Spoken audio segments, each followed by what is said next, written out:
श्री वाहिगुरु साहिब जी।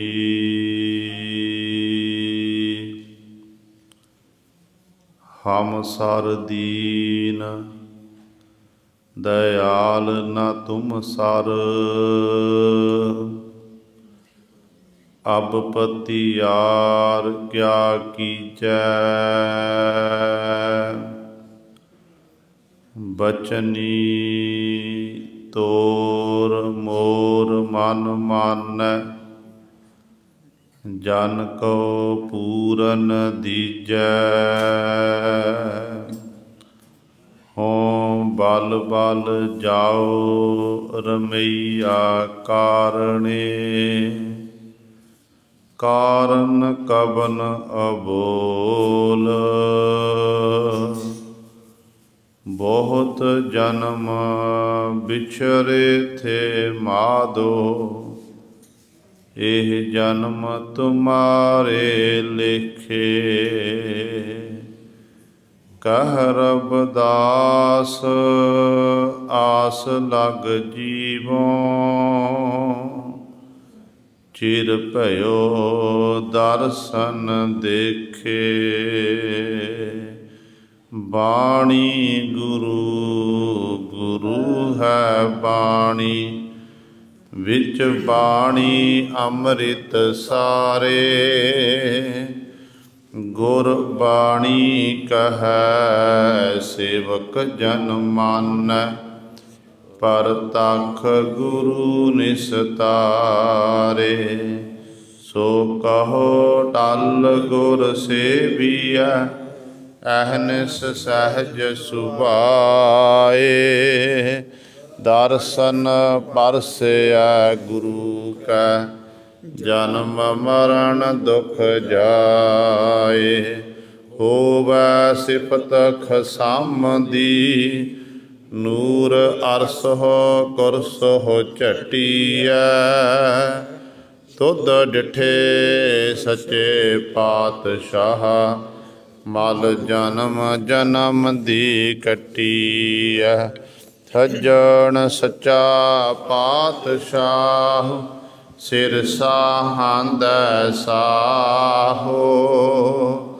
जिस पास बैठिया सोहिया, सबना दा बेसाहो।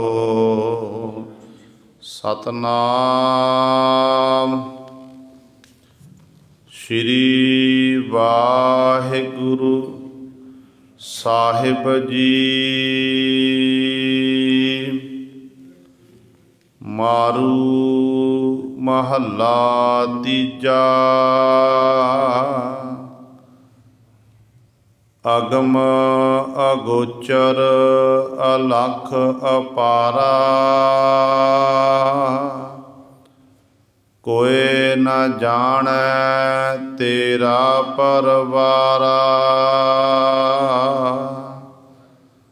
अपना आप पछाण है आपे। गुरमति आप बुझाएंदा, अगम अगोचर अलख अपारा। कोई न जानै तेरा परवारा, अपना आप पछाण है आपे। गुरमति आप बुझाएंदा, पाताल पुरिया लो आकारा। तिस विच वरतै हुक्म करारा। हुक्मे साजे हुक्मे ढाहे, हुक्मे मेल मिलाएंदा। ਹੁਕਮੈ ਬੂਝੈ ਸੋ ਹੁਕਮ ਸਲਾਹੇ। ਅਗਮ ਅਗੋਚਰ ਵੇ ਪਰਵਾਹੇ। जेहि मत देह सो होवै। तू आपे शब्द बुझाएंदा। अन दिन आरजा छिजदी जाए। रैन दिनस दोए साखी आए। मन मुख आंद न चेतै मूड़ा। सिर ऊपर काल रोआएंदा। मन तन शीतल गुर चरणी लागा। अंतर भरम गया भो भागा। सदा आनंद सच्चे गुण गावै। सच बाणी बोलाएंदा। मन तन शीतल गुर चरणी लागा। अंतर भरम गया भो भागा। सदा आनंद सच्चे गुण गावै। सच बाणी बोलाएंदा। वाहिगुरु जी का खालसा वाहिगुरु जी की फतेह। परम सन्मानयोग जुगो जुग अटल चबर छतर तख दे मालक। बाणी के बोहित जाहरा जहूर हाजरा हजूर। सर्व कला समरथ धन धन साहिब श्री गुरु ग्रंथ साहिब। सच्चे सतगुरु जी दी पावन पवित्र निੱਘੀ गोद अंदर जुड़ बैठे गुरु रूप गुरु सवारे सतसंगी जनों। गुरु गोबिंद पवित्र अस्थान गुरुद्वारा मंजी साहिब आलमगीर विखे अमृत वेले तो हाजरियां भर के सतसंगत करके सतगुरु महाराज जी दियां खुशियां प्राप्त कर रहे हो। साहिबां दे पावन दरबार दे विच अमृत वेले तो सजे दीवाना विच आप जी ने हुणे ही सत्कारयोग गुरु घर दे कीर्तनियां पासों श्री आसा जी की वार दे कीर्तन श्रवण कीते हन।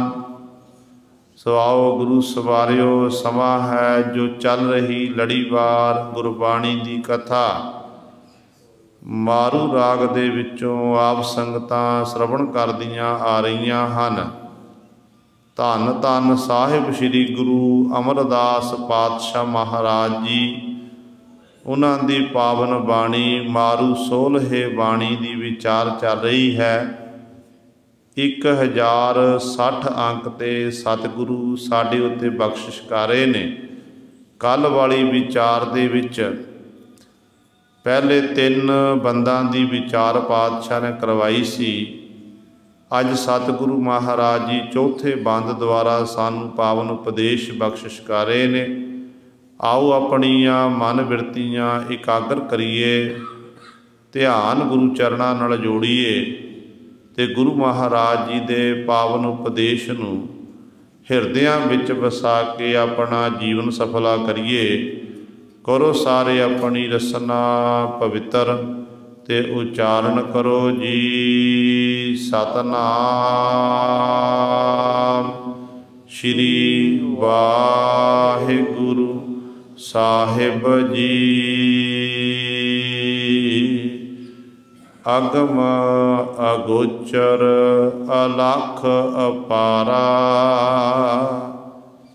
कोई न जानै तेरा परवारा।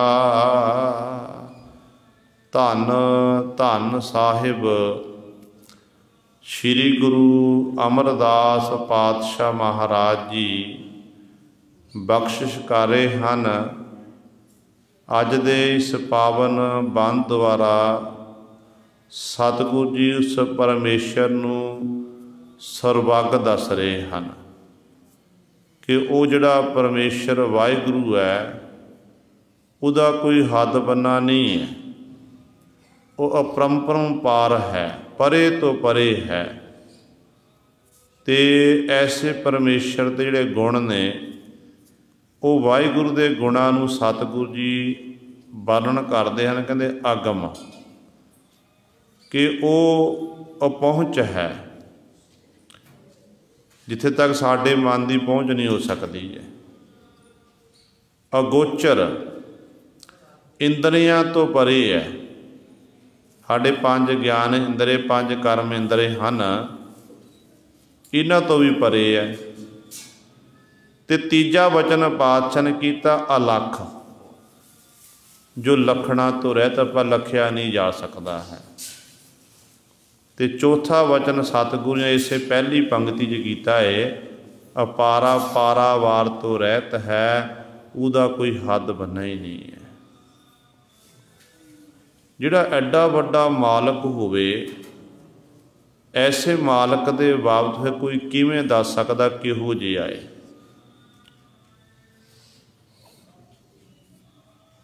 रहरास साहिब दे आपां सतगुरु गुरु नानक साहिब महाराज दे बचन पढ़ते हैं तो सतगुरु कहते ने कि सुन वड्डा आखै सब कोय, केवट वड्डा डीठा होए, कीमत पाए ना कहया जाए, कहने वाले तेरे रहे समाए। कहते कहण नूं तां सारे आखी जा रहे ने कि परमात्मा वड्डा है, पर कहते किड्डा कु वड्डा है। जे किसी ने कहा डीठा होए देखिया होवे ताइयों दस सकदा ना। हाँ, उस मालक दे गुणां दे कथन करन वाले उस परमात्मा दे गुणां दा कथन करते ने, सिफसला करते ने, ते सिफसला करके वो उहदे विच ही समा जाते, लीन हो जाते, उन्होंने अपने आप की सोझी नहीं रहिंदी है। ते एडा वड्डा परमेश्वर जिहदा रूप वर्णन करना बड़ा औखा है, दसिया नहीं जा सकता है कि परमेश्वर किहो जिहा है। संसार विच विचरदियां होइयां आपां एक दूजे दे नैन नक्श देखते हैं कि फलाणे दा रंग इहो जिहा, फलाणे दी अखां इहो जिहियां ने, इस तरह के उहदे अंग ने शरीर दे, रूप रंग इहो जिहा है। पर जिहदा कोई रूप रंग ही ना होवे आपां किवें बयान कर दांगे कि फलाणे इस तरह परमेश्वर दा आ रूप है, रंग है। परमेश्वर वाहिगुरु दा कोई रूप रंग ही नहीं है, क्योंकि वो निर्गुण है। सरगुण स्वरूप जिहड़ा है परमेश्वर जमण मरण तो रहत है, तो समय समय अनुसार वो सरगुण स्वरूप धारण जरूर करता है।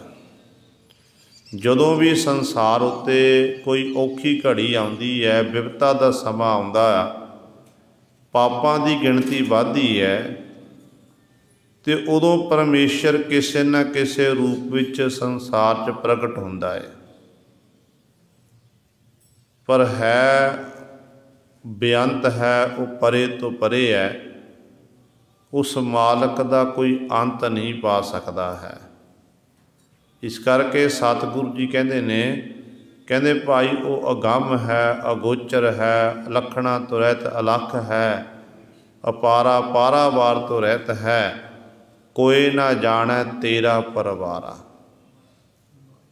हुण सतगुरु जी अगला वचन करते ने, कहते हे परमेश्वर तेरे परिवार वध कोई नहीं जान सकता कि तेरा परिवार किड्डा कु वड्डा है।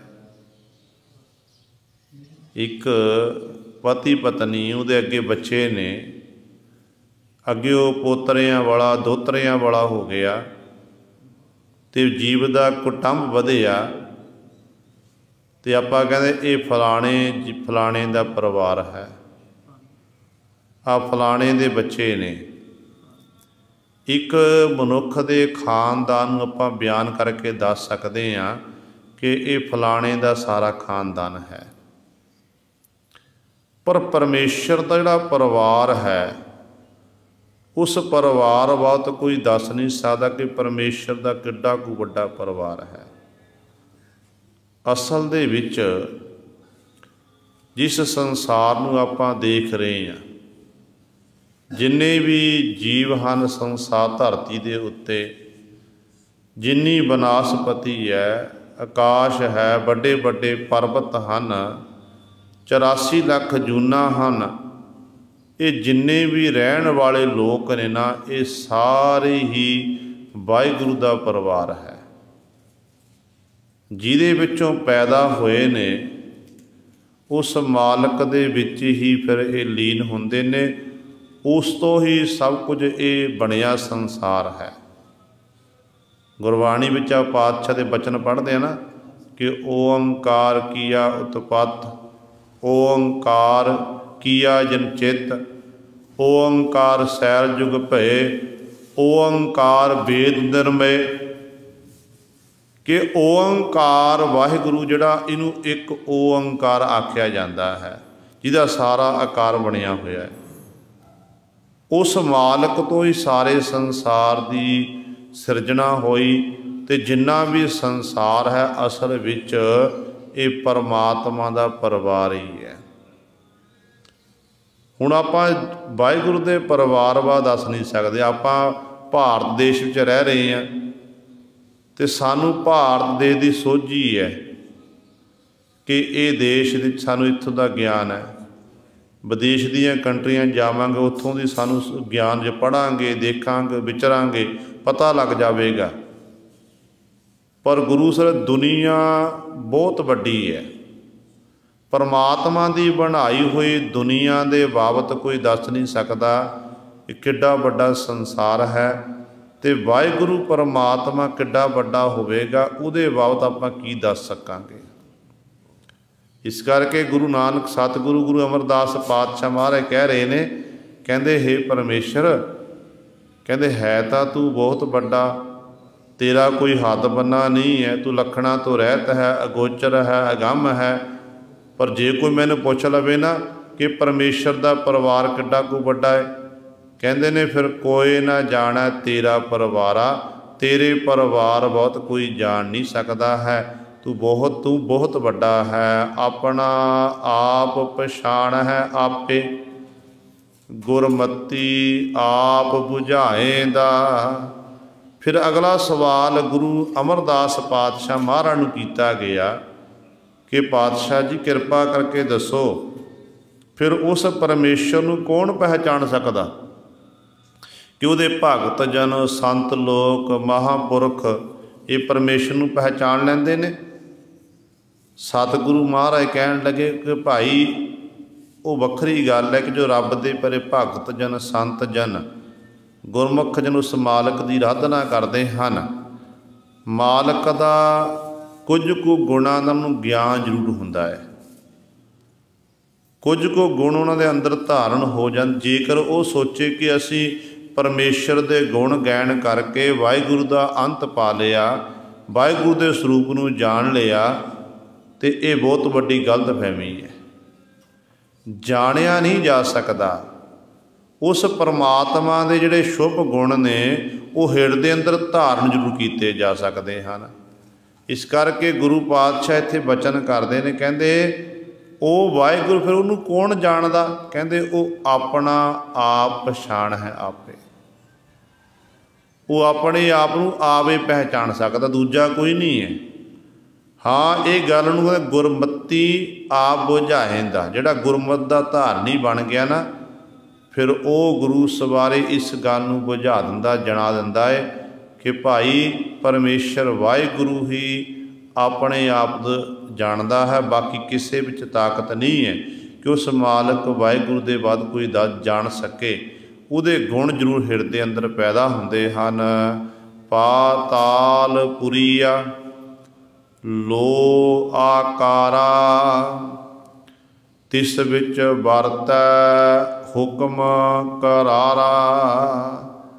ਗੁਰੂ ਨਾਨਕ ਧੰਨ ਗੁਰੂ ਅਮਰਦਾਸ ਪਾਤਸ਼ਾਹ ਮਹਾਰਾਜ ਬਚਨ ਕਰਦੇ ਨੇ, ਕਹਿੰਦੇ ਕਿਸ ਤਰ੍ਹਾਂ ਗੱਲ ਕਰੀਏ। ਕਹਿੰਦੇ ਲੱਖਾਂ ਹੀ ਪਰਮਾਤਮਾ ਦੇ ਪਤਾਲ ਬਣਾਏ ਹੋਏ ਨੇ, ਲੱਖਾਂ ਹੀ ਪੁਰੀਆਂ ਬਣੀਆਂ ਹੋਈਆਂ ਹਨ ਅਤੇ ਲੱਖਾਂ ਹੀ ਲੋ ਲੁਕਾਈ ਹੈ।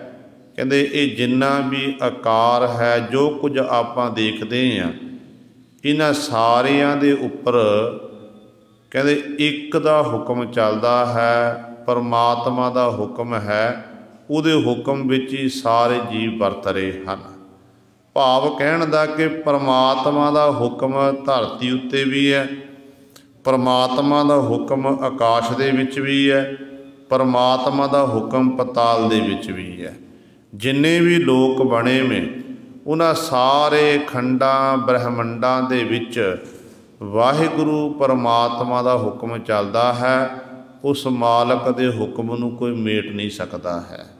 ਕਿਉਂਕਿ ਆਪਾਂ ਰੋਜ਼ਾਨਾ ਸਤਿਗੁਰੂ ਮਹਾਰਾਜ ਦੇ ਬਚਨ ਪੜ੍ਹਦੇ ਹਾਂ ਅਤੇ ਪਾਤਸ਼ਾਹ ਕਹਿੰਦੇ ਨੇ, ਹੁਕਮ ਹੈ ਅੰਦਰ ਸਭ ਕੋ, ਬਾਹਰ ਹੁਕਮ ਨਾ ਕੋਏ, ਨਾਨਕ ਹੁਕਮ ਹੈ ਜੇ ਬੁੱਝੈ, ਤਾਂ ਹੋਮੈ ਕਹਿ ਨਾ ਕੋਏ।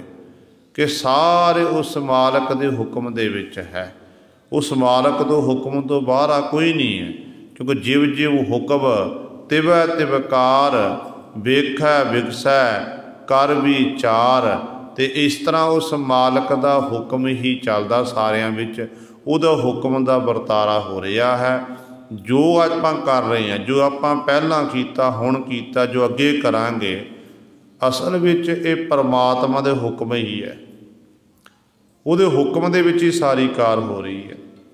ਇਸ ਕਰਕੇ ਪਾਤਸ਼ਾਹ ਕਹਿੰਦੇ ਚਾਹੇ ਪਤਾਲ ਹਨ, ਚਾਹੇ ਪੁਰੀਆਂ ਹਨ, ਚਾਹੇ ਲੁਕਾਈ ਹੈ, ਜਿੰਨੇ ਵੀ ਆਕਾਰ ਬਣੇ ਨੇ, ਇਹਨਾਂ ਸਾਰਿਆਂ ਦੇ ਵਿੱਚ ਪਰਮਾਤਮਾ ਦਾ ਕਰੜਾ ਹੁਕਮ ਹੈ। ਉਹ ਵਾਹਿਗੁਰੂ ਦਾ ਹੁਕਮ ਚੱਲਦਾ ਹੈ। ਉਸ ਹੁਕਮ ਨੂੰ ਕੋਈ ਮੇਟ ਨਹੀਂ ਸਕਦਾ ਹੈ। ਹੁਕਮੇ ਸਾਜੇ ਹੁਕਮੇ ਢਾਹੇ, ਹੁਕਮੇ ਮੇਲ ਮਿਲਾਏ ਦਾ। ਕਹਿੰਦੇ ਦੇਖੋ ਕੈਸੀ ਅਚਰਜ ਖੇਡ ਬਣਾਈ ਪਰਮਾਤਮਾ ਨੇ। ਹੁਕਮੇ ਸਾਜੇ, ਆਪਣੇ ਹੁਕਮ ਦੇ ਵਿੱਚ ਹੀ ਸ੍ਰਿਸ਼ਟੀ ਨੂੰ ਸਿਰਜਦਾ, ਜੀਵ ਜੰਤੂ ਬਣਾਉਂਦਾ। ਫਿਰ ਹੁਕਮੇ ਢਾਹੇ, ਜਦੋਂ ਉਹਦਾ ਮਨ ਕਰਦਾ ਹੈ ਤੇ ਹੁਕਮ ਦੇ ਵਿੱਚ ਹੀ ਢਾਹ ਦਿੰਦਾ, ਖਤਮ ਕਰ ਦਿੰਦਾ। ਭਾਵ ਜੀਵਾਂ ਨੂੰ ਪੈਦਾ ਕਰਕੇ ਜੀਵਾਂ ਦੀ ਲੈਤਾ ਕਰਦਾ ਹੈ, ਜੀਵਾਂ ਦੀ ਮੌਤ ਹੁੰਦੀ ਹੈ। ਅਤੇ ਹੁਕਮੇ ਮੇਲ ਮਿਲਾਏ ਦਾ, ਜਿੰਨੇ ਵੀ ਆਪਾਂ ਇੱਕ ਦੂਜੇ ਨਾਲ ਮਿਲਦੇ ਹਾਂ, ਮਿੱਤਰ ਸੱਜਣ ਨੇ, ਰਿਸ਼ਤੇਦਾਰੀ ਹੈ, ਸਾਕ ਸੰਬੰਧੀ ਨੇ, ਭੈਣ ਭਰਾ ਨੇ, ਪਿਓ ਪੁੱਤਰ ਹੈ, ਅਸਲ ਵਿੱਚ ਇਹ ਸੰਜੋਗਾਂ ਕਰਕੇ ਸਾਡਾ ਮਿਲਾਪ ਹੋਇਆ ਹੈ। ਅਤੇ ਮਿਲਾਉਣ ਵਾਲਾ ਕੌਣ ਹੈ? ਵਾਹਿਗੁਰੂ ਪਰਮਾਤਮਾ। ਉਹਦੇ ਹੁਕਮ ਦੇ ਵਿੱਚ ਹੀ ਸਾਡਾ ਮਿਲਾਪ ਹੁੰਦਾ ਹੈ। ਜਦੋਂ ਗੁਰੂ ਸਵਾਰੇ ਹੁਕਮ ਹੁੰਦਾ ਹੈ ਅਤੇ ਹੁਕਮ ਵਿੱਚ ਫਿਰ ਵਿਛੋੜਾ ਪੈ ਜਾਂਦਾ ਹੈ। ਪਰਿਵਾਰ ਦਾ ਜੀ ਕੋਈ ਜਾਂਦਾ, ਕਈ ਵਾਰੀ ਐਸੀਆਂ ਖੇਡਾਂ ਵਰਤਦੀਆਂ ਨੇ ਕਿ ਮਾਤਾ ਪਿਤਾ ਬੈਠੇ ਹੁੰਦੇ, ਮਾਤਾ ਪਿਤਾ ਦੇ ਸਾਹਮਣੇ ਪੁੱਤਰ ਚਲੇ ਜਾਂਦੇ ਨੇ। ਅਤੇ ਕਈ ਵਾਰੀ ਐਸੀਆਂ ਖੇਡਾਂ ਵਰਤਦੀਆਂ ਨੇ ਕਿ ਬਜ਼ੁਰਗ ਬੈਠੇ ਹੁੰਦੇ ਨੇ, ਉਹ ਦਾਦੇ ਪੋਤਿਆਂ ਵਾਲੇ ਹੋ ਜਾਂਦੇ ਨੇ, ਪੋਤਰੇ ਪੋਤਰੀਆਂ ਵਾਲੇ ਹੋ ਜਾਂਦੇ ਹਨ। ਪਰ ਗੁਰੂ ਸਵਾਰੇ ਉਹਨਾਂ ਦੇ ਸਾਹਮਣੇ ਪੋਤਰੇ ਚਲੇ ਜਾਂਦੇ ਨੇ। ਹੈ ਪਰਮਾਤਮਾ ਦੀ ਖੇਡ ਹੈ। ਜਿਵੇਂ ਉਸ ਮਾਲਕ ਨੇ ਜਿੰਨਾ ਕੁ ਸੰਬੰਧ ਲਿਖਿਆ ਹੋਇਆ ਸੀ, ਉਹਦੇ ਮੁਤਾਬਕ ਹੀ ਸੰਸਾਰ ਵਿੱਚ ਵਿਚਰਦਿਆਂ ਹੋਇਆਂ ਜੀਵ ਆਪਣੇ ਜੀਵਨ ਨੂੰ ਬਤੀਤ ਕਰਦਾ ਹੈ। ਮਿਲਾਉਂਦਾ ਵੀ ਆਪ ਹੈ ਅਤੇ ਵਿਛੋੜਦਾ ਵੀ ਆਪ ਹੈ, ਅਤੇ ਪੈਦਾ ਵੀ ਗੁਰੂ ਸਵਾਰਿਓ ਆਪ ਹੀ ਕਰਦਾ ਹੈ। ਉਹ ਤੋਂ ਬਿਨਾਂ ਦੂਜਾ ਕੋਈ ਪੈਦਾ ਕਰਨ ਵਾਲਾ ਨਹੀਂ ਹੈ। ਅੱਜ ਦੋ ਮਹਾਨ ਸ਼ਹੀਦਾਂ ਦਾ ਸ਼ਹੀਦੀ ਦਿਹਾੜਾ ਵੀ ਹੈ, ਜਿਨ੍ਹਾਂ ਨੂੰ ਆਪਾਂ ਨਿਤਾ ਪ੍ਰਤੀ ਅਰਦਾਸ ਵਿੱਚ ਯਾਦ ਕਰਦੇ ਹਾਂ। अरदास का एक पहरा है, जिन्हां ਸਿੰਘਾਂ ਸਿੰਘਣੀਆਂ धर्म हेत शीश दिते, बंद बंद कटाए खोपरियां लोहाइयां, चरखड़ियां ते चढ़े। जो चरखड़ियां ते चढ़े की गल आउंदी है, ये जदों आपां बोल अपने अरदास दे बोल बोलते हैं उदों प्यो पुत्र की याद आ जाती है, क्योंकि चरखड़ियां ते असल विच ये बाबा सवेग सिंह ते बाबा सहवाज सिंह चढ़े। पता नहीं किन्नियां ने चरखड़ियां तो चरखियां चाढ़े जिन्हें शहादत के जाम पीना कीते सन। ते अज प्यो पुत्र बाबा सवेग सिंह ते बाबा सहवाज सिंह जी अज उन्हां महान योधियां दा शहीदी दिहाड़ा है, क्योंकि उदों समा इहो जिहा सी, बाबा बंदा सिंह बहादुर जी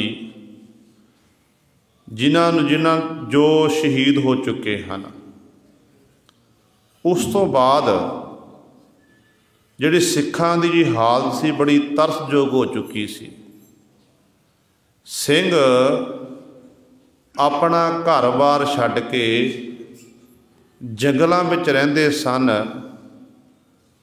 जो प्रशादा पानी मिल गया छकना, भुखे ही रहना, फल खाने, जे फल नहीं मिलने दरख्तां दे पत्ते धू धू के छक लैने।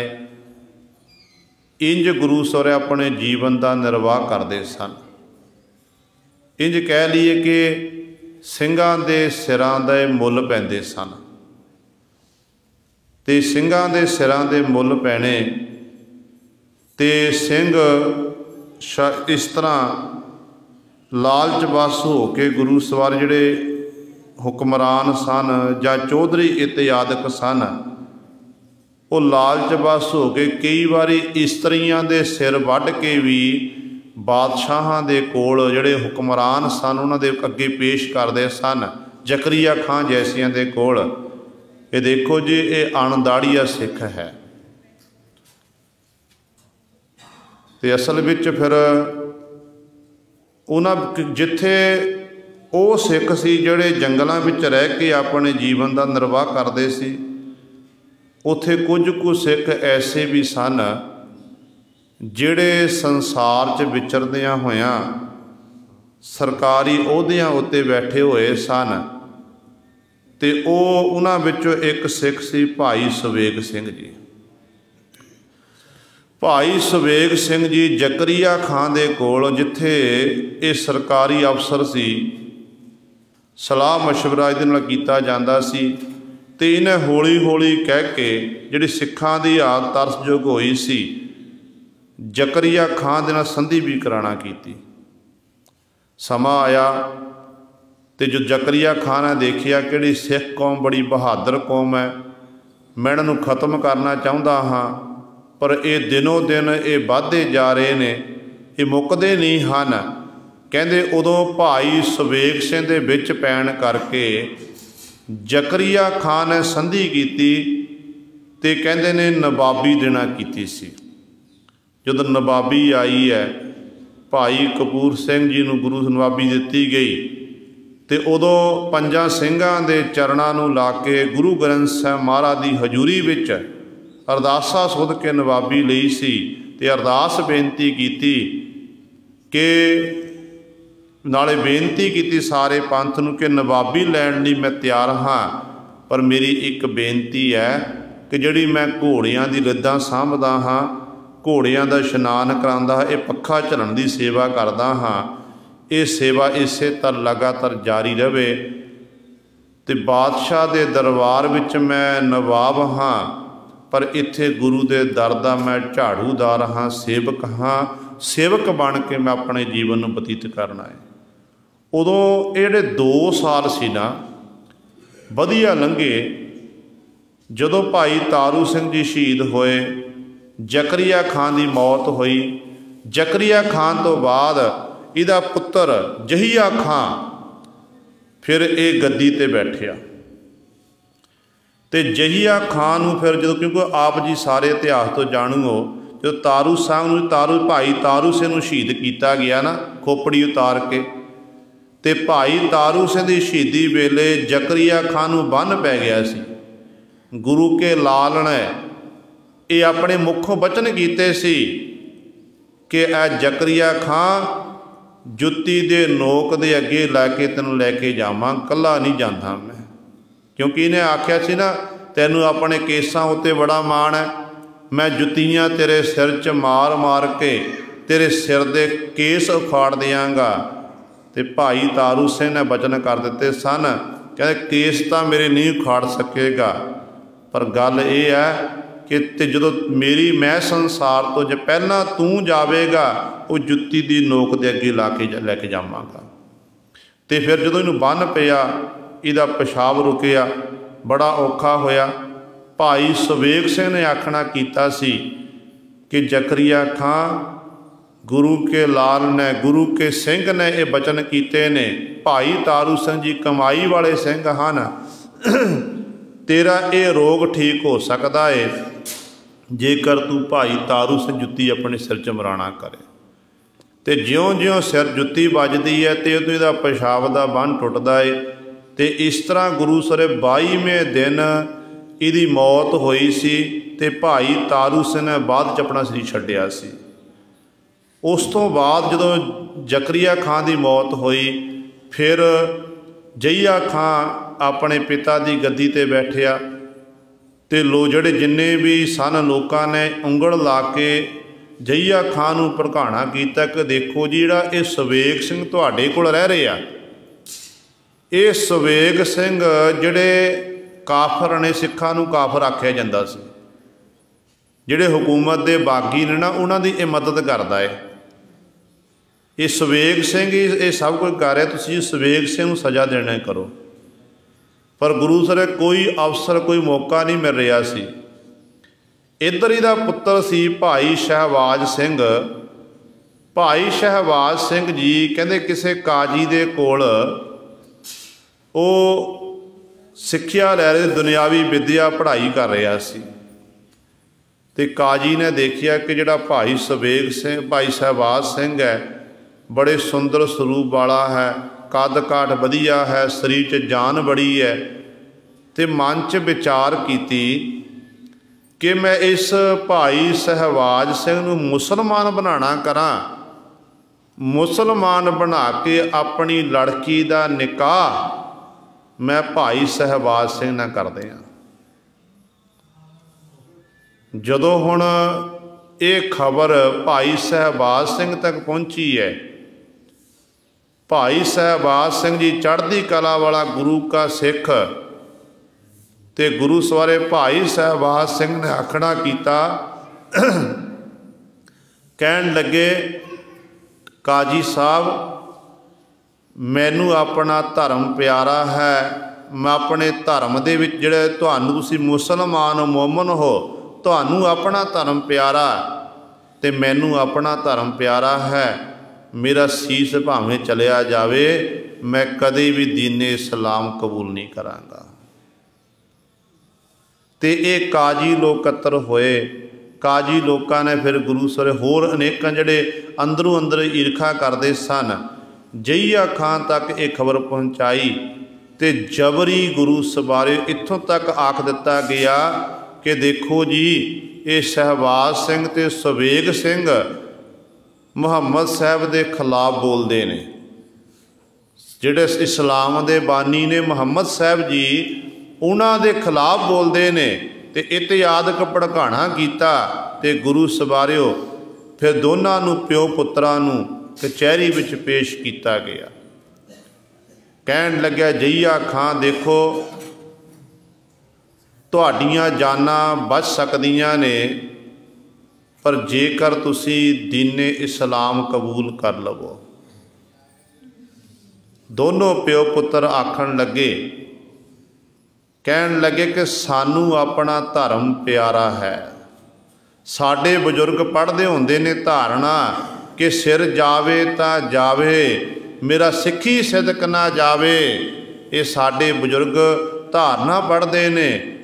ਸਾਡੇ ਗੁਰੂ ਨੇ ਇਹ ਬਚਨ ਕੀਤੇ ਨੇ ਕਿ ਜੋ ਤੋ ਪ੍ਰੇਮ ਖੇਲਣ ਕਾ ਚਾਹੋ, सिर तर तली गली मेरी आओ, इत मार्ग पैर तरीजै, सिर दीजै काण ना कीजै। गुरु नानक पातशाह दे बचन ने, ते असी तां उस बचना उत्ते पहरा देवांगे, सतगुर दे बचना उत्ते।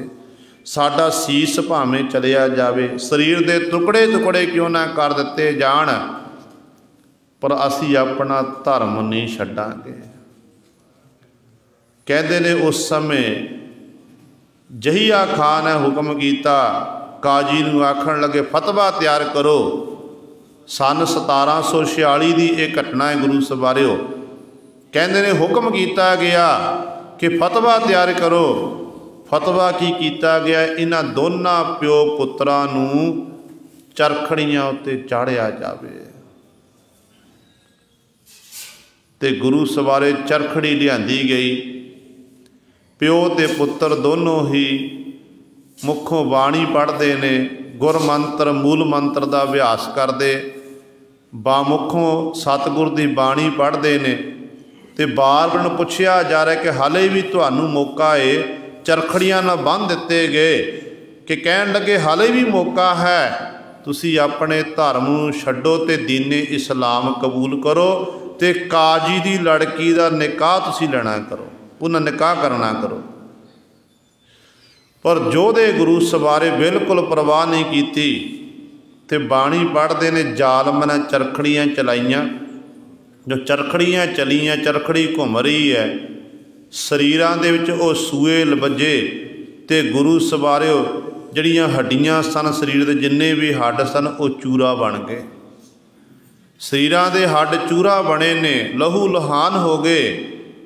पर फिर भी मुजड़े गुरु के सूरमे सिंह सी, प्यो पुत्र मुखों गुरु सर सी तक नहीं आखना की।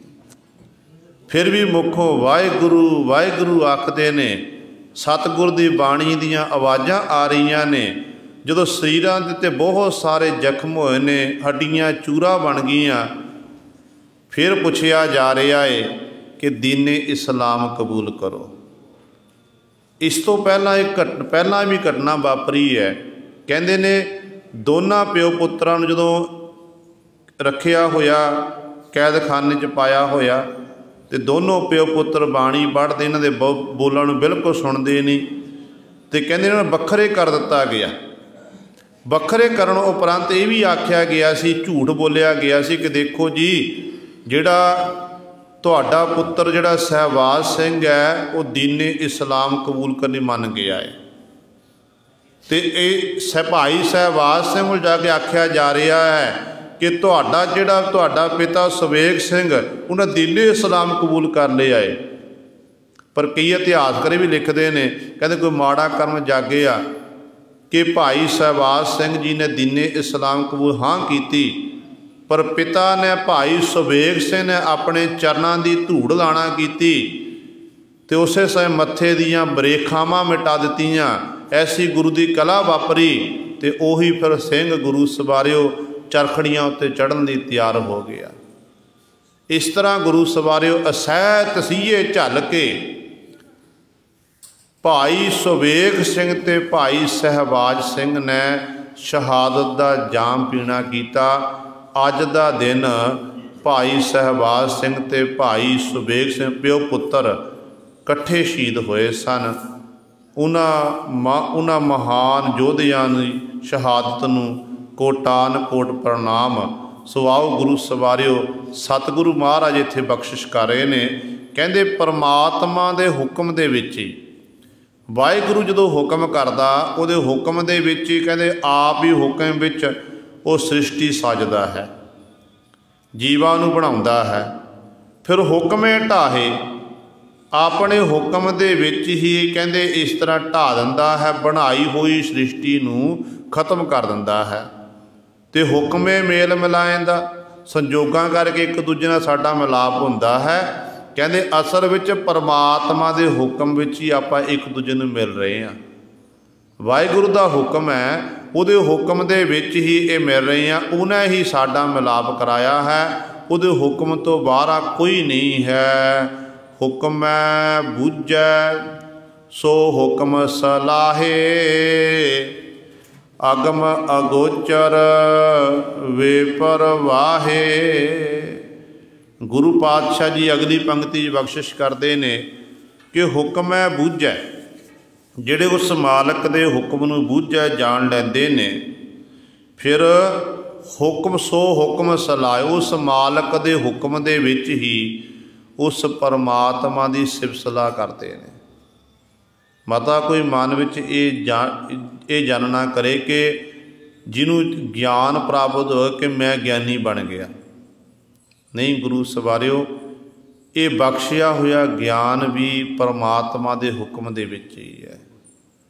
ਹੁਣ ਰਾਵਣ ਗਿਆਨੀ ਸੀ, ਵਿਦਵਾਨ ਸੀ। ਰਾਵਣ ਜੈਸਾ ਵੱਡਾ ਵਿਦਵਾਨ ਕੋਈ ਹੋ ਨਹੀਂ ਸਕਦਾ ਹੈ। ਪਹਿਲਾਂ ਵੀ ਦਾਸ ਨੇ ਕਈ ਵਾਰੀ ਬੇਨਤੀ ਕੀਤੀ ਹੈ ਕਿ ਰਾਵਣ ਜਦੋਂ ਜਿਹਨੇ 10 ਵਾਰੀ ਆਪਣਾ ਸਿਰ ਵੱਢ ਕੇ ਪਰਮਾਤਮਾ ਦੇ ਅੱਗੇ ਭੇਟਾ ਕੀਤਾ ਤੇ 10 ਵਾਰੀ ਜੁੜਿਆ, ਇਹ ਇਹਨਾਂ ਦੇ ਗ੍ਰੰਥ ਦੱਸਦੇ ਨੇ। ਪਰ ਵਿਦਵਾਨਾਂ ਦਾ ਮੰਨਣਾ ਹੈ ਕਿ ਰਾਵਣ ਕੋਲ 10 ਸਿਰਾਂ ਜੈਸਾ ਗਿਆਨ ਸੀ। ਇਹ ਜਿਵੇਂ ਸਾਡੇ ਕੋਲ ਇੱਕ ਸਿਰ ਆ, ਸਾਡੇ ਕੋਲ ਉਹਨਾਂ ਕੋਲ ਗਿਆਨ ਹੈ 10 ਸਿਰ ਇਕੱਠੇ ਕਰ ਲਈਏ, ਇੰਨਾ ਗਿਆਨ ਰਾਵਣ ਕੋਲ, ਸਾਡਾ ਵੱਡਾ ਵਿਦਵਾਨ ਸੀ। ਹੁਕਮ ਦੇ ਵਿੱਚ ਗਿਆਨ ਪ੍ਰਾਪਤ ਹੋਇਆ, ਪਰ ਉਸ ਮਾਲਕ ਦਾ ਹੁਕਮ ਹੋਇਆ ਤੇ ਐਡਾ ਗਿਆਨ ਪ੍ਰਾਪਤ ਕਰਕੇ ਉਹ ਹੁਕਮ ਦੇ ਵਿੱਚ ਹੀ ਗੁਰੂ ਸਵਾਰੇ ਫਿਰ ਹੰਕਾਰੀ ਬਣ ਗਿਆ। ਮਾਲਕ ਦਾ ਹੁਕਮ ਸੀ, ਖੇਡ ਵਰਤਣੀ ਸੀ, ਸੰਸਾਰ ਵਿੱਚ ਰਾਮਚੰਦਰ ਜੀ ਨੇ ਆਉਣਾ ਸੀ, ਇਹ ਜੰਗ ਯੁੱਧ ਹੋਣੇ ਸਨ, ਸਾਰੀਆਂ ਖੇਡਾਂ ਵਰਤਣੀਆਂ ਸਨ। ਇੱਥੋਂ ਤੱਕ ਇਤਿਹਾਸ ਇਹ ਵੀ ਦੱਸਦਾ ਹੈ ਕਿ ਦੇਖੋ ਹੁਕਮ ਦੇ ਵਿੱਚ ਹੀ ਰਾਮਚੰਦਰ ਜੀ ਦੇ ਹੱਥੋਂ ਰਾਵਣ ਦੀ ਮੌਤ ਹੋਈ। ਜਦੋਂ ਫਿਰ ਰਾਵਣ ਅੰਤਮ ਸਵਾਸਾਂ 'ਤੇ ਹੈ, ਸਰੀਰ ਉੱਤੇ ਤੀਰ ਲੱਗੇ ਨੇ, ਲੋਹ ਧਰਤੀ ਉੱਤੇ ਪਈ ਹੋਈ ਹੈ, ਤੇ ਉਦੋਂ ਰਾਮਚੰਦਰ ਜੀ ਨੇ ਆਪਣੇ ਭਰਾਤਾ ਲਛਮਣ ਨੂੰ ਆਖਿਆ ਸੀ, ਲਛਮਣ ਜਾ ਰਾਵਣ ਪਾਸੋਂ ਗਿਆਨ ਲੈਣਾ ਕਰ। ਕਿਉਂ ਆਖਿਆ ਸੀ? ਕਿ ਹੁਣ ਅਵਤਾਰੀ ਪੁਰਸ਼ ਸੀ, ਅਵਤਾਰੀ ਪੁਰਸ਼ ਆਖ ਰਿਹਾ ਕਿ ਰਾਵਣ ਪਾਸੋਂ ਗਿਆਨ ਲੈਣਾ ਕਰ। ਇਹ ਮਹਾਤਮਾ ਹੈ, ਇਹ ਤਤ ਵੇਤਾ ਹੈ, ਇਹਨੇ ਬੜੀ ਪਰਮਾਤਮਾ ਦੀ ਭਜਨ ਬੰਦਗੀ ਕੀਤੀ ਹੈ। ਤੇ ਲਛਮਣ ਸਿਰ ਵਾਲੇ ਪਾਸੇ ਜਾ ਕੇ ਖਲੋ ਗਿਆ ਸੀ। ਫਿਰ ਰਾਮਚੰਦਰ ਜੀ ਕਹਿਣ ਲੱਗੇ, ਨਹੀਂ ਲਛਮਣ, ਜਦੋਂ ਕਿਸੇ ਤਤ ਵੇਤੇ ਪਾਸੋਂ ਗਿਆਨ ਲੈਣਾ ਹੋਵੇ ਨਾ, ਤੇ ਗਿਆਨ ਲੈਣ ਦੇ ਲਈ ਚਰਨਾਂ ਵਾਲੇ ਪਾਸੇ ਜਾ ਕੇ ਖਲੋਈਂਦਾ ਏ। ਚਰਨਾਂ ਵਾਲੇ ਪਾਸੇ ਜਾ ਕੇ ਹੱਥ ਜੋੜ ਕੇ ਬੇਨਤੀ ਕਰੀਦੀ, ਝੋਲੀ ਅੱਡੀ ਦੀ ਹੈ, ਝੋਲੀ ਅੱਡੀ ਜਾਂਦੀ ਹੈ, ਫਿਰ ਕੁਝ ਨਾ ਕੁਝ ਖੈਰ ਪੈ ਜਾਂਦੀ ਹੈ।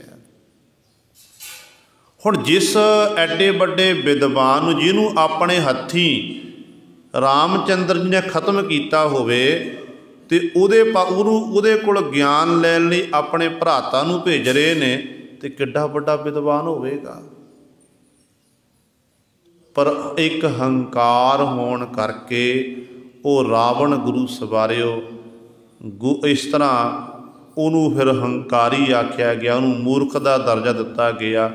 ਗੁਰਬਾਣੀ ਵਿੱਚ ਪਾਤਸ਼ਾਹ ਨੇ ਕਹਿ ਦਿੱਤਾ ਕਿ ਲੰਕਾ ਗੜ ਸੋਇਨੇ ਕਾ ਭਇਆ, ਮੂਰਖ ਰਾਵਣ ਕਿਆ ਲੈ ਗਿਆ।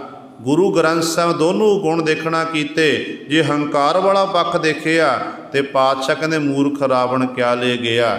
ਜੋ ਸਤਿਗੁਰੂ ਜੀ ਨੇ ਭਜਨ ਬੰਦਗੀ ਵਾਲਾ ਪੱਖ ਦੇਖਿਆ ਕਿ ਬੰਦਗੀ ਕੀਤੀ ਹੈ ਪਰਮਾਤਮਾ ਦੀ, ਤੇ ਸਤਿਗੁਰੂ ਨੇ ਫਿਰ ਰਾਵਣ ਦੀ ਸਿਫਤ ਸਲਾਹ ਵੀ ਕੀਤੀ ਹੈ, ਰਾਵਣ ਦੀ ਸਿਫਤ ਸਲਾਹ ਵੀ ਕੀਤੀ ਹੈ, ਨਿਆਂ ਕੀਤਾ ਪਾਤਸ਼ਾਹ ਨੇ। ਪਾਤਸ਼ਾਹ ਕਹਿੰਦੇ ਨੇ ਰਾਵਣ ਹੋਤੇ ਸੋ ਰੰਕ ਹੈ, ਜਿਨ ਸਿਰ ਦੀਨੇ ਕਾਟ। ਰੰਕੀ ਨੂੰ ਕਹਿੰਦੇ ਗਰੀਬ ਨੂੰ ਕਹਿੰਦੇ ਨੇ, ਕਿ ਰਾਵਣ ਜੈਸਾ ਕੋਈ ਗਰੀਬ ਨਹੀਂ ਸੀ, ਨਿਮਰਤਾ ਵਾਲਾ, ਜਿਹਨੇ ਪਰਮੇਸ਼ਰ ਨੂੰ ਖੁਸ਼ ਕਰਨ ਦੇ ਲਈ ਆਪਣੇ ਸੀਸ ਦੀ ਕੁਰਬਾਨੀ ਦੇ ਦਿੱਤੀ। ਵਾਰ-ਵਾਰ ਸਿਰ ਵੱਢਿਆ ਤੇ ਫਿਰ ਜੁੜਦਾ ਰਿਹਾ, ਤੇ ਇਸ ਤਰ੍ਹਾਂ ਇੰਨੀ ਵੱਡੀ ਤਪੱਸਿਆ ਕੀਤੀ, ਭਜਨ ਬੰਦਗੀ ਕੀਤੀ।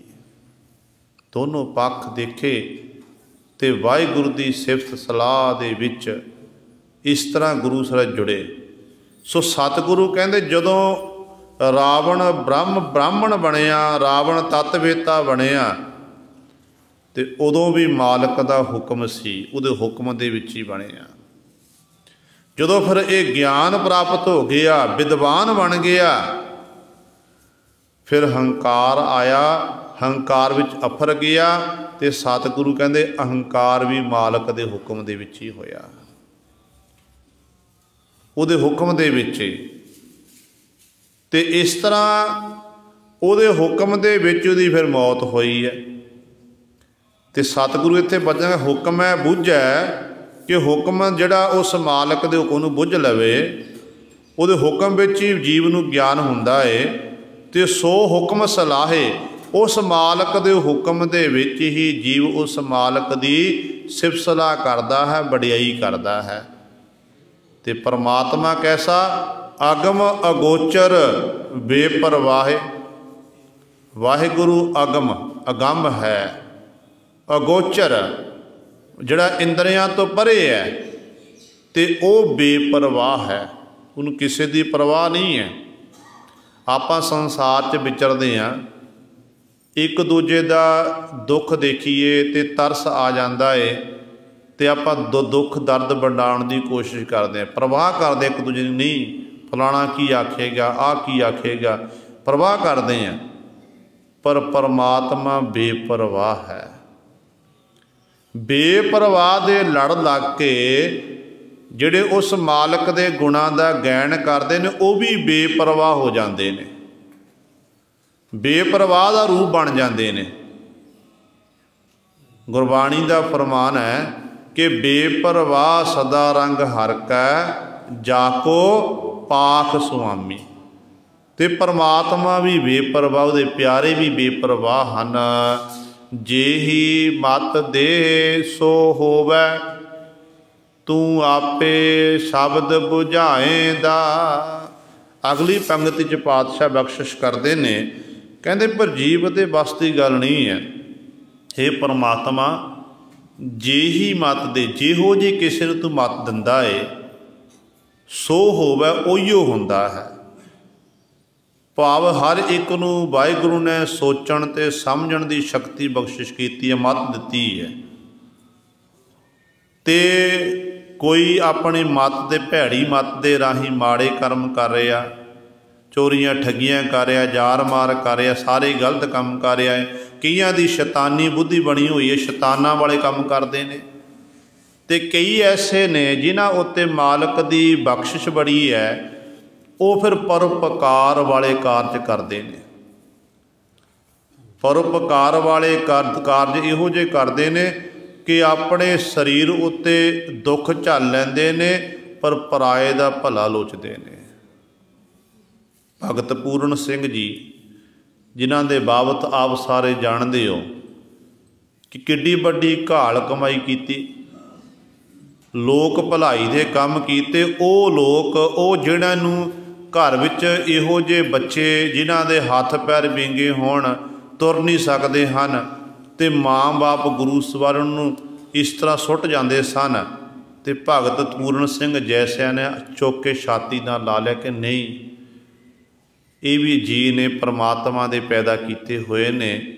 ਜੇ ਇਹਨਾਂ ਨੂੰ, ਇਹਨਾਂ ਦੇ ਮਾਂ ਬਾਪ ਨੂੰ ਸੁੱਟਣਾ ਕੀਤਾ ਏ, ਦੁਨਿਆਵੀ ਮਾਤਾ ਪਿਤਾ ਨੇ ਸੁੱਟ ਦਿੱਤਾ, ਪਰ ਪਰਮਾਤਮਾ, ਅਸਲ ਤਾਂ ਮਾਤਾ ਪਿਤਾ ਪਰਮਾਤਮਾ ਹੈ, ਉਹਨੇ ਪੈਦਾ ਕੀਤੇ ਨੇ। ਤੇ ਮੇਰੀ ਪਰਮਾਤਮਾ ਨੇ ਡਿਊਟੀ ਲਾਈ ਹੈ, ਅੱਜ ਤੋਂ ਬਾਅਦ ਮੈਂ ਇਹਨਾਂ ਦੀ ਟਹਿਲ ਸੇਵਾ ਕਰਨੀ ਹੈ। ਦੇਖੋ, ਕਮਾਈ ਕੀਤੀ। ਜਿੱਥੇ ਵੀ ਇਤਿਹਾਸਕ ਸਥਾਨ ਨੇ, ਉੱਥੇ ਉੱਥੇ ਭਗਤ ਪੂਰਨ ਸਿੰਘ ਦੇ ਨਾਮ 'ਤੇ ਪਿੰਗਲਵਾੜੇ ਬਣੇ ਹੋਏ ਨੇ, ਤੇ ਲੋਕ ਉਹਨਾਂ ਨੂੰ ਯਾਦ ਕਰਦੇ ਨੇ। ਉਹਨਾਂ ਦੇ ਜੀਵਨ ਦੀ ਇੱਕ ਘਟਨਾ ਬੜੀ ਅਹਿਮ ਘਟਨਾ ਹੈ। ਕਹਿੰਦੇ ਜਦੋਂ ਇਸ ਕਾਰਜ ਲਈ ਉਹ ਤੁਰੇ ਨੇ, ਸਰੀਰ 'ਚ ਤਾਕਤ ਸੀ, ਜਾਨ ਸੀ, ਜਵਾਨ ਸਨ। ਕਹਿੰਦੇ ਨੇ ਘਰ ਘਰ ਜਾ ਕੇ ਮੰਗਦੇ ਫਿਰਦੇ ਨੇ। ਕੋਈ 1 ਪੈਸਾ ਪਾਉਂਦਾ, ਕੋਈ 2 ਪੈਸੇ ਪਾਉਂਦਾ, ਕੋਈ 5 ਪੈਸੇ, ਕੋਈ 10 ਰੁਪਏ ਪਾਉਂਦਾ। ਇਸ ਤਰ੍ਹਾਂ ਇਹ ਸਿਲਸਿਲਾ ਲਗਾਤਾਰ ਜਾਰੀ। ਕਹਿੰਦੇ ਇੱਕ ਸਰਦਾਰ ਦੇ ਘਰ ਇਹ ਮੰਗਣ ਗਿਆ, ਭਾਈ ਭਗਤ ਪੂਰਨ ਸਿੰਘ ਜੀ ਮੰਗਣ ਗਏ ਨੇ, ਤੇ ਸਰਦਾਰ ਬੈਠਾ ਹੋਇਆ, ਤੇ ਸਰਦਾਰ ਨੇ ਦੇਖਿਆ ਜਦੋਂ ਇਹ ਮੰਗ ਰਿਹਾ ਏ, ਕਹਿਣ ਲੱਗਿਆ ਕਿ ਹੋਵੇ ਗੁਰੂ ਦਾ ਸਿੱਖ, तेरे सीस उत्ते होवे दस्तार, किरपान तै पहनी होवे, ते गुरु का सिख कदे मंगदा नहीं हुंदा। गुरु का सिख तो दसां नोहां की किरत करता है, मेहनत करता है, मंग के नहीं खांदा। कहन लग्या कि गुरु का सिंह कदे मंग के नहीं खांदा, पर ते तू हट्टा कट्टा जवान है, तू काम क्यों नहीं करता? जा चलिया जा, तैनू कुछ नहीं मिलना, अपने दसां नोहां की किरत कर। ते भगत पूरन सिंह जी सुनते रहे। जदों ये बोल के हट गया ना, तो भगत पूरन सिंह जी कहन लगे कि मेरा बहुत बड़ा परिवार है, मेहनत मैं करदा हाँ, पर परिवार बड़ा है, गुजरान चलाना बड़ा औखा है, गुरु की किरपा दे नाल ही गुजरान चलता है। कहन लग्या तेरा परिवार किड्डा कु बड़ा है, तिन किन्ने जी ने?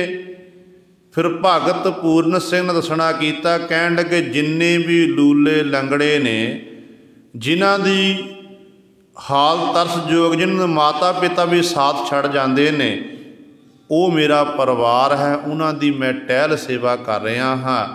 तो गुरु सवारियो उस सरदार ने आखना कीता, कहन लगे हे दरवेश पुरुष, तू अज मेरे घर मंगण आया है, हर महीने तो मेरे घर आना है, मैं दसबंध जिहड़ा गुरु का दसबंध इकत्तर करके रखांगा, तो लोड़वंदां विच ओ जिहड़ा लोड़वंदां ने गुरु के कारजन वरतिया जाता है, वो माया अज तो बाद तू मेरे पासों लैके जानी है।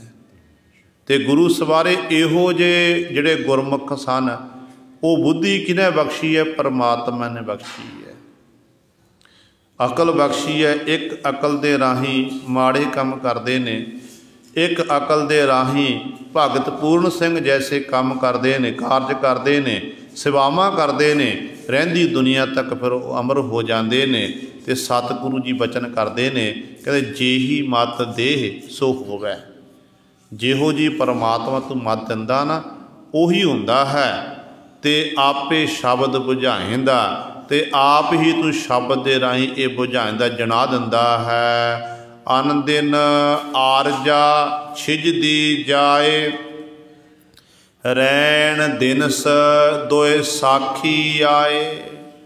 सतगुरु जी वचन करते हैं, कहते ए बंदिया तू की कर रहा है? तैनू पता है अन दिन दिन रात करके तेरी जिहड़ी आरजा उम्र है ये खत्म होंदी जा रही है, देही तेरी छजदी जा रही, कमज़ोर होंदी जा रही है, उम्र घटती जा रही। दिन ते पहर पहर ते घरियाँ, आम घटै तन शीजै, काल अहेरी फिरै बदक जियो, कहो कवन बिद कीजै। इस तरह तेरी आरजा छेदी जा रही है, आरजा मुकदी जा रही है, शरीर कमज़ोर होंदा जांदा है। रैन दिनस दो साखी जाए, दिन ते रात ये साखी ने। तेरी उम्र घटन बदन दे ना, जिहदी उम्र घटदी है तो दिन आ गया रात आ गई, ये साखी भरते हैं, हामी भरते हैं। ये दसते ने तेन तेन सुनेहा दे रहे ने बाप बार बार कि भाई तेरी उम्र जड़ी है बीत जह जन्म अकाज रही, तेरा व्यर्थ जा रहे जन्म, लाहा लै इस जन्म का। इत्थे लाहा लै लिया, उस परलोक में सहेला होवेगा, इहां खाट चलो हर लाहा, आग्या बसन सहेला। इस तरह ये दिन ते रात ये साखी हन।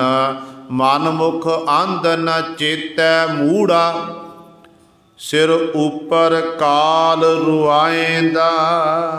पर गुरु पातशाह महाराज अखीरली पंक्ति बचन करते ने, कहते मनमुख जीव जिहड़ा है अंधला है, नेत्र हुंदियां होयां भी मुनाखा, क्योंकि नेत्रां विच भरम दे फुले पे ने, अज्ञान है। मूर्ख जीव, अंधला जीव, मनमुख जीव कहते उस मालक नूं चेते नहीं करता, मालक की इबादत नहीं करता, ते सिर उपर काल रुआएंदा।